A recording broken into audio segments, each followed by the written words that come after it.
Bienvenue chez Obscurlist pour des podcasts de jeux de rôle dans des univers sombres. Précédemment dans Notes, Yana, Dominique et Kubik ont récupéré des plans et réussi à prendre contact avec un ancien évadé afin de pouvoir pénétrer dans la prison d'Hermalitze. Nous reprenons alors qu'ils viennent d'apprendre qu'ils n'ont plus qu'un jour pour agir. Bonne écoute de La Réponse, épisode 5. Le couvre-feu a commencé avec les voitures qui diffusent leurs messages, toujours le même. Vous êtes à la planque, Théodore Simek vient de repartir, vous ayant informé que la police tech arrivait le lendemain, fin de journée. Qu'est-ce que vous faites ? Donc là, il est quelle heure ? Là, il est 21h. Donc si vous voulez, vous pouvez prendre ce moment pour vous reposer, vous soigner, vous détendre. Du coup, là, on est dans la soirée. Dans la planque, dans la planque. Et donc, on n'a pas allumé de feu, puisqu'il faut qu'on soit discret, mais pour pas avoir froid, on se tient peut-être proches les uns des autres. Donc j'ai fait un peu de café pour se réchauffer. Et puis, comme j'ai vu, Dominique, que les événements te marquent un petit peu, quoi. Ça te parle, cette situation. Donc, quand je t'apporte mon café, je vous apporte bien sûr un café à tous les deux, hein, mais quand je t'apporte le tien, Dominique, je m'assois à côté de toi, je te mets une main sur le dos, et tu sais, Dominique, je sais que ça te touche, mais on est là pour les aider tous. Donc, ne prends pas trop à cœur, on a vraiment besoin de toi pour la suite. Et tu le sais, je suis toujours là, j'ai toujours été là avec toi, on est là pour se soutenir. Et les derniers événements ont prouvé que Yana est quelqu'un de confiance, donc on est une équipe solide et on va y arriver sans oublier les gens de la ville. Mais vraiment, prends cette soirée pour te reposer, pour te calmer un petit peu. Ah, mais faut qu'on les fasse tomber, là. Oui, mais je sais, on est là pour ça. Mais on sera plus efficace si vraiment on a pris du repos dans la journée. Repos physique, mais moral aussi. Et parce que je te rappelle quand même que j'ai vu les miens servir à faire leur merde, à subir leurs expériences abominables, et aujourd'hui cible d'entraînement. C'est ça le futur qui nous donne. C'est ça ça concerne. Oui, mais je sais que tu es revendicatif là-dessus. Mais dis-toi que si tu gardes ça pour toi quelques instants, quelques heures, c'est pour que après notre réussite permette d'aider tout le monde. Si tu laisses exploser ta rage, on va être repéré, on sera moins efficace. Essaye de garder ça vraiment le plus longtemps possible. Et donc à ce moment-là, je sors une paire de dés de ma poche. Je les fais rouler un peu dans ma main et je te les montre, Dominique. Est-ce que tu te souviens quand on jouait à ce jeu ? Ouais, par contre, il va falloir que tu me rappelles les règles, ça fait un bout de temps. Mais... Ouais, bien sûr. Donc, quand on lance les 2 dés, celui qui fait la plus petite valeur peut donner un gage à l'autre. Tu te souviens ? C'est vrai. Vas-y. Donc, c'est 2 dés à 10 faces. Et 10 et 8. Un 1 et un 4. Donc, j'ai 5. Ils sont pas un peu pipés, tes dés Si. Rappelle-toi, donc, la plus petite valeur donne un gage à l'autre. Donc, pour ton gage, on va commencer facile. Je sais que tu es quelqu'un dans la force de l'âge. Je vais te demander de faire 20 pompes. Ok. Bah écoute, Et mon but étant que physiquement, il se décharge. Ok, donc en fait, là, tu lui rappelles le jeu, vous jouez ensemble, et puis tu redescends au fur et à mesure la pression, et puis vous continuez avec... Est-ce que tu veux jouer, Yana ? Vous me demandez si j'ai envie de faire des pompes, c'est ça Oui, ou si vous gagnez, donnez un gage à Dominique, je ne sais pas. Non, ça va, merci. Bon. Votre café vous convient ? Oui, très bien. Merci beaucoup, j'en avais besoin. Oh, vous savez, à mon âge, on a fait des dizaines de tasses de café. Donc je commence à bien connaître. Il y a une heure qui passe tranquillement pendant que Kubik et Dominique font leur jeu de dés, puis après ils s'arrêtent parce que bon, ils vont pas faire ça toute la nuit. Toi, t'as fini ton café, et puis c'est pas encore là où vous êtes en train tous de réfléchir un petit peu quand même, mine de rien, à ce que vous allez entreprendre le lendemain. Je m'approche d'eux et puis je me dis si vous le voulez bien, j'aimerais discuter avec vous un moment, prendre ce temps tous les trois, parce que j'imagine que demain va être une grosse journée avec l'arrivée de la police sec bien en avance par rapport à nos plans. Et bien que tous les trois nous travaillons pour le même but, pour la cabale dikovienne, pour l'horloger, pour la résistance, pour libérer le peuple de cette oppression du diktat. J'ai l'impression qu'on se connaît peu. Enfin, vous deux, visiblement, vous vous connaissez d'avant et je ne sais pas comment et depuis combien de temps. Mais voilà, j'aimerais, après vous avoir vu jouer au dé, moi j'aimerais mettre carte sur table parce qu'on est une équipe et que si demain on est face à des choses très difficiles et qui pourraient éventuellement mettre nos vies en danger, eh bien j'aimerais que la confiance soit au maximum. Et j'aimerais aussi connaître mes compagnons, quoi qu'il arrive en fait. Donc je ne sais pas, peut-être que je vais commencer par moi. Et en fait, j'enlève ma toque et je déboutonne mon manteau. Et je les pose comme ça, bon, toujours délicatement pour pas que les médailles soient abîmées, etc. Et donc vous voyez Yana avec ses cheveux sombres, sa peau blanche, et elle est toute de noir vêtue, un pull à col roulé, un pantalon noir et des bottes noires, mais voilà, elle est neutre. Elle n'a plus ces symboles de l'effort sur elle. Voilà, donc oui, j'ai travaillé pendant des années à l'Economa. Oui, j'étais une logisticienne douée avec une carrière toute tracée. Une vie à apprendre que l'homme est une variable et le stock une finalité, mais aujourd'hui tout ceci, ce n'est qu'une couverture. C'est ce qui me permet d'œuvrer discrètement, certes, c'est mon credo, pour la résistance, pour la cabale dikovienne. Comment j'en suis arrivée là, vous vous demandez peut-être ? Eh bien, ça peut paraître être une histoire finalement banale. Oui, Yana Alena Novak a un cœur. Pendant une mission aux mines de Karstein, je suis tombée amoureuse d'un jeune machineur. Je me suis arrangée professionnellement pour obtenir un poste d'adjointe au service d'exploitation de la mine. Et ce logement que j'ai obtenu m'a permis de fréquenter cet homme régulièrement et nous permettre ainsi de nous rencontrer à l'abri des regards et du diktat. Mais un jour, l'ordre a été donné d'accroître la cadence, de forer plus profondément et que le taux de perte serait acceptable. Yal, c'était son prénom, faisait partie des équipes pionnières affectées sur de nouvelles galeries non consolidées, mais techniquement prometteuses. J'ai prié l'objet Dieu pour que rien ne lui arrive et qu'il survive. Mais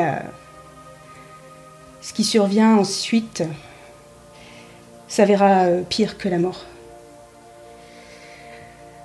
Yal et toute son équipe disparurent.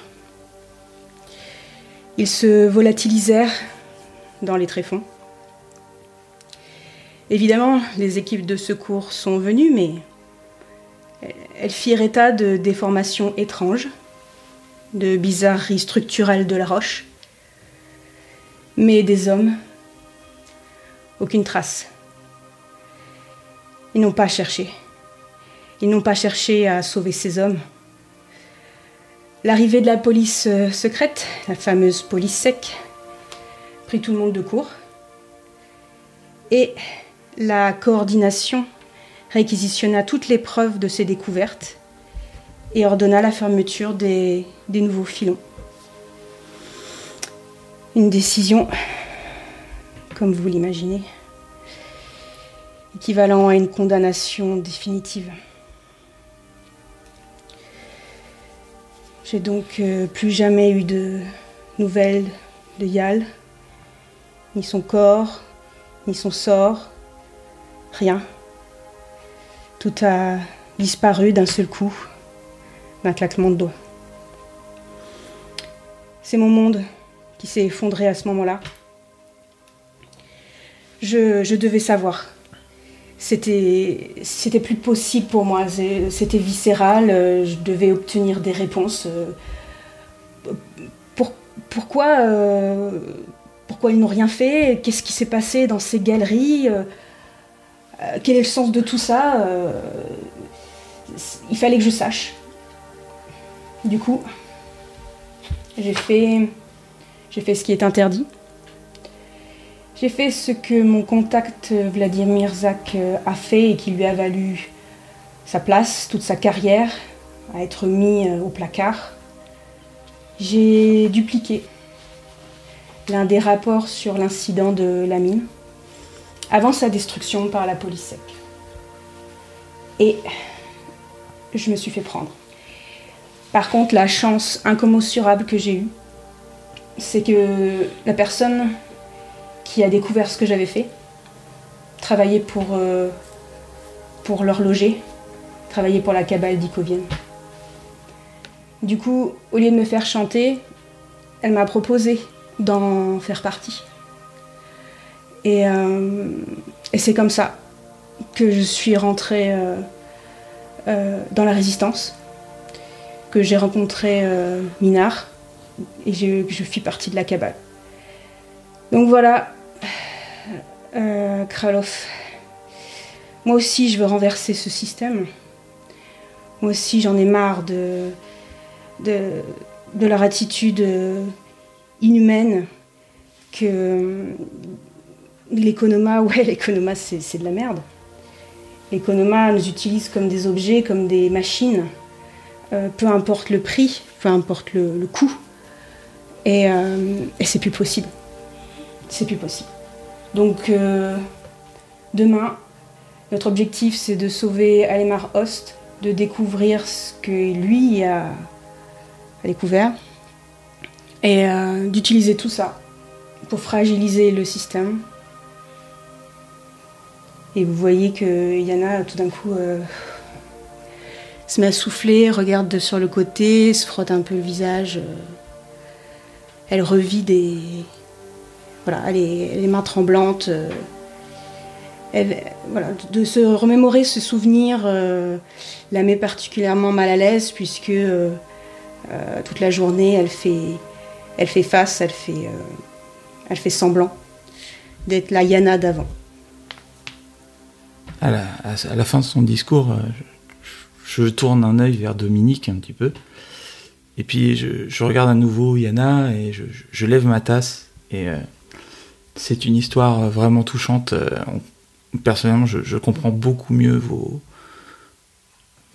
besoins, vos revendications que vous gardez. Et je lève la tasse et Slava Yana. Je lève ma tasse aussi. Et je vous dis Slava Kulk. Ouais, je suis un peu gêné. Parce que bon, par rapport à tout ce que j'ai pu. Voilà. Comme quoi finalement, les histoires entre. Pardon. les histoires entre différentes strates plutôt de la société peuvent exister. Et bon, je lève ma tasse, mais de manière un peu muette, quoi. J'y trop rien, et voilà. Et vous, comment vous vous êtes rencontrés? Depuis quand? Comment êtes-vous arrivé à travailler pour Minard? Au départ, personnellement, je suis un scientifique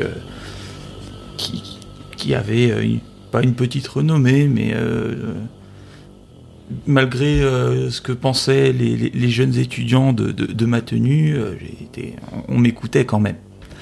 Et j'ai plusieurs fois écrit des rapports pendant mes recherches sur les protocoles de sécurité de laboratoire, mais jamais on ne m'a vraiment écouté. On a toujours mis ça au placard de côté, et petit à petit c'est moi qu'on a mis au placard, pas uniquement mes rapports. Et professeur que j'étais, je ne voyais plus d'étudiants, ou très peu. Et un jour, il y a 2 ans à peu près, un de mes anciens étudiants est venu me voir. Il présentait des symptômes d'une irradiation peu commune. Donc ça m'a fortement inquiété, et il avait volé des rapports également qu'il m'a apportés. Et c'était des rapports qui étaient communiqués par le bureau sur les nouveaux moteurs quantiques.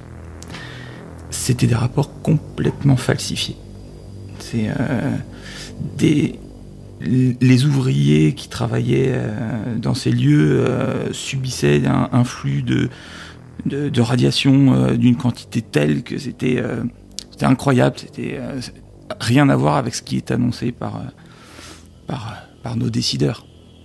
Ça augmentait fortement les cas de noirceur. Ça corrompt les gens, et aussi bien leur âme que leur corps. Ils développent une psychologie beaucoup plus sombre, et ils peuvent muter physiquement également. Et on n'a aucune véritable idée de ce qui provoque tout ça. Mais ce que moi j'avais noté dans les documents que mon élève avait amenés, c'est que ces radiations, ces flux très importants augmentaient le nombre de personnes touchées par cette noirceur.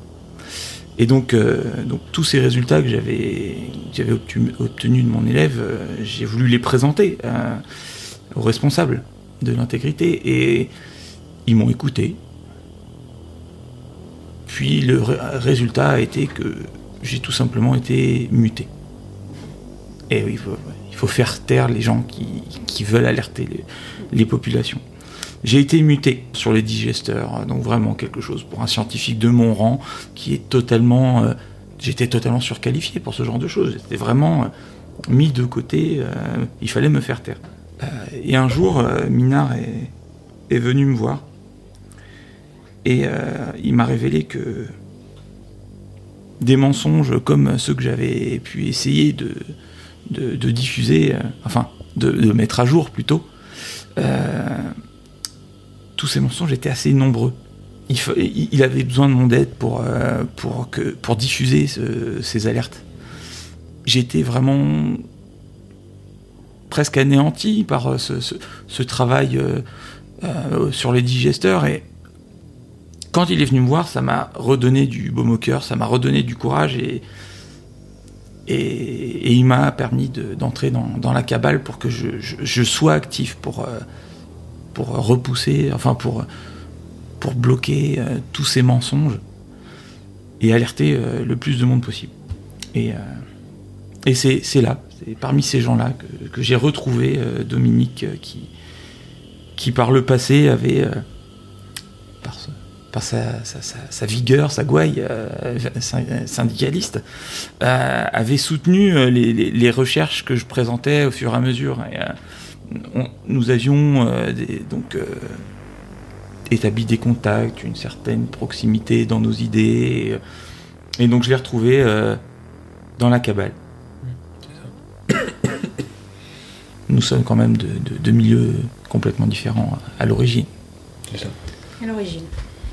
Non, bah disons que je pense que vous savez déjà, vous savez un peu d'où je viens. De père en fils, on a travaillé dans les chaînes et tout ça.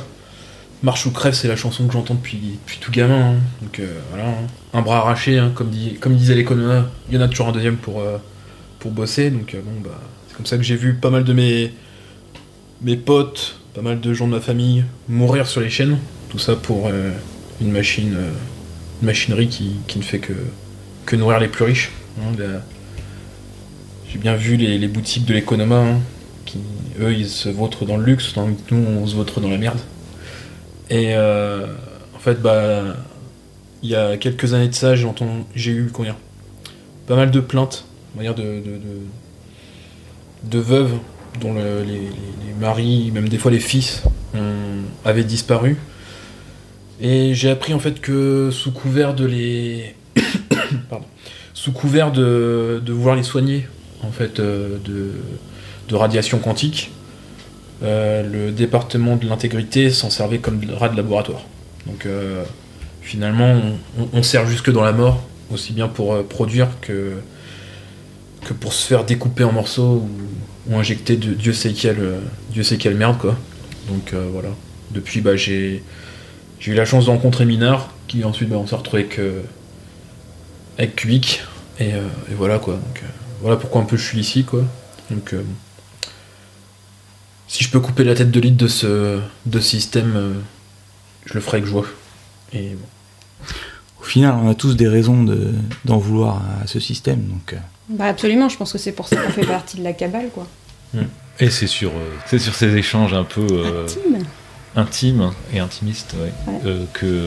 Que vous vous apaisez mutuellement et que vous essayez de reprendre de l'énergie pour le lendemain. Donc vous allez vous coucher, vous finissez la soirée, vous dormez donc le temps qu'il faut pour vous requinquer.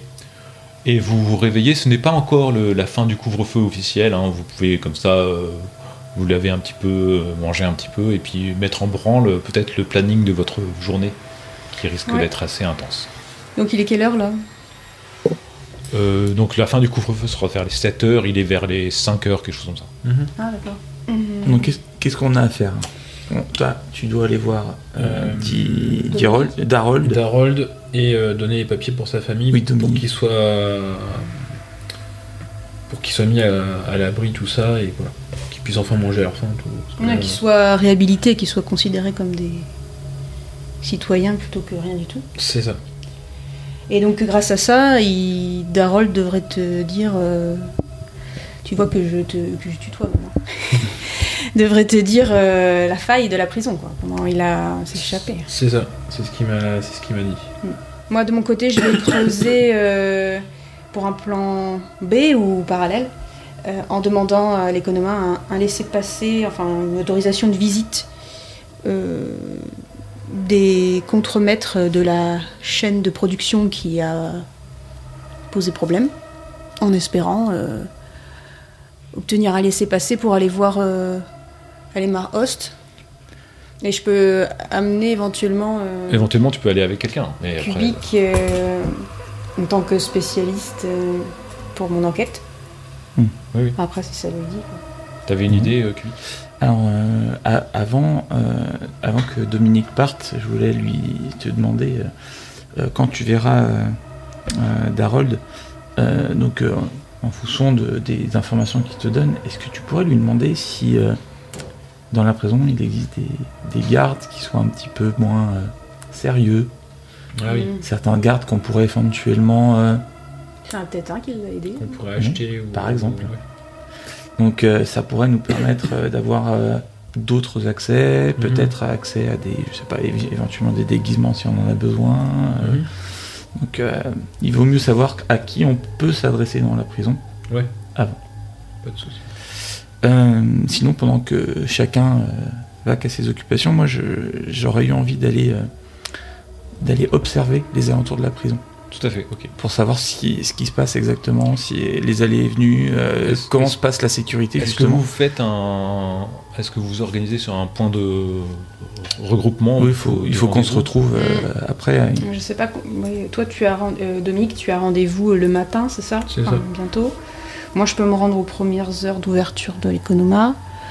Donc, je pense qu'on donne un point vers midi, ou je sais pas. Vers midi, le premier quart sera pas encore fini, en plus, ça vous laisse un peu de temps. Donc... Oui. Ok, on fait ça. Donc,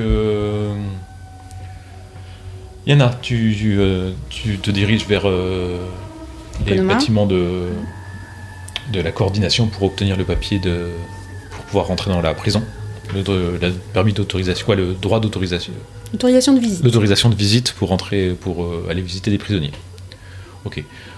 Tu prends le tram, comme à ton habitude, tu vas vers la place Mazarikovo et tu te diriges donc vers les bureaux, l'accueil. Effectivement, étant donné ton rang, il n'y a pas de souci, tu obtiendras ces papiers facilement. Une fois que tu as récupéré ton papier, tu retournes au QG. Oui, peut-être en avance d'ailleurs. Mais... D'accord. Kubik, toi tu te diriges vers la place Orlovska.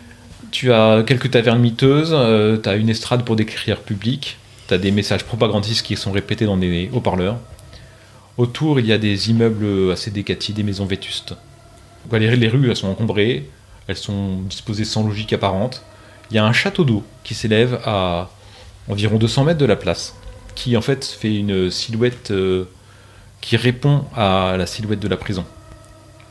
Donc la place, elle est assez animée. Il y a des gardes noirs, pas mal, puisqu'en fait, tu penses qu'il y en a qui vont boire des coups lors de leur pause aux tavernes. Il y a une taverne qui s'appelle l'Obédience qui est là. Donc si tu les vois, ils rentrent à l'Obédience, ensuite ils ressortent régulièrement. Donc quand ils font leur pause, en fait, ils doivent sans doute aller là. Et tu vois ce château d'eau qui pourrait te permettre d'avoir un point de vue, en fait. Ouais, c'est ça. Il est aussi haut que la prison, mais du coup, il est plus haut que les remparts. Oui. Ouais, donc j'ai envie de monter au château d'eau pour pouvoir observer de l'autre côté de... Ok, alors tu t'approches du château d'eau et en fait, il y a une patrouille qui t'alpague, qui te demande un peu ce que tu fais là. T'as des papiers si tu veux pour montrer, mais néanmoins, il te trouve étrange. Et bien que tu lui montres des papiers qu'il faut et qu'il te laisse un peu tranquille, ils prennent le soin de relever ton nom quand même. Et donc, Kubik, tu vas gagner un point de trac.